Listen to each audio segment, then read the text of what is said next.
Unit 9. Listening Focus. Activity 4. 1.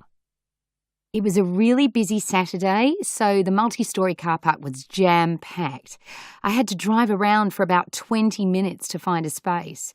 I was in an incredible hurry, so I locked the car, headed for the lift, and got out at ground level where the shops are. It was only then that I realised I hadn't actually registered which row I'd parked in or even which floor I was on. I think I finally got it through my own thick skull that the secret is to make a mental note of where I am. I must have looked a right idiot hanging around until most of the other cars had gone, but I finally managed to find mine. 2. I've always had trouble remembering my girlfriend's cousin's name. What pops into my head first is Antoinette, and then I think it's Brigitte. I usually avoid calling her anything, which was what I did last time we met. I don't think she noticed, but my girlfriend certainly did, and she was not impressed. She was so cross she would barely speak to me for the rest of the afternoon. There's actually an old song about a girl called Bernadette, and the experts say using a song or poem sometimes does the trick. I'll give it a go. 3.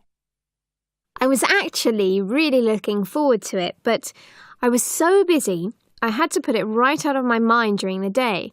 By the time I remembered, all the decent shops were closed, and I ended up getting him a DVD from a petrol station. He'd bought me some pearl earrings. I could tell he was thinking I'd let our anniversary completely slip my mind, and he looked so crestfallen I felt terrible. Apparently, there's some kind of anniversary alert app you can get, and they'll send you messages with suggestions for gifts. I'll have to go for that next year. 4. My sister used to put these little sticky notes all over the house with things she was trying to commit to memory. You'd find them on packets of cornflakes and on the bathroom mirror, everywhere. That's what I should have done, because even if I put things down on paper, if there are lots of facts and figures and so on, I get them all muddled up. For this subject, there were heaps of dates and place names. I knew that if I didn't get them straightened out in my mind, my chances of getting a good mark in the finals were out of the window. And I was right. 5. There I was in this busy station, and I needed to get some change for the ticket machine and get to the airport, or I was going to miss my flight. I studied it for about 7 years, but my French is really rusty.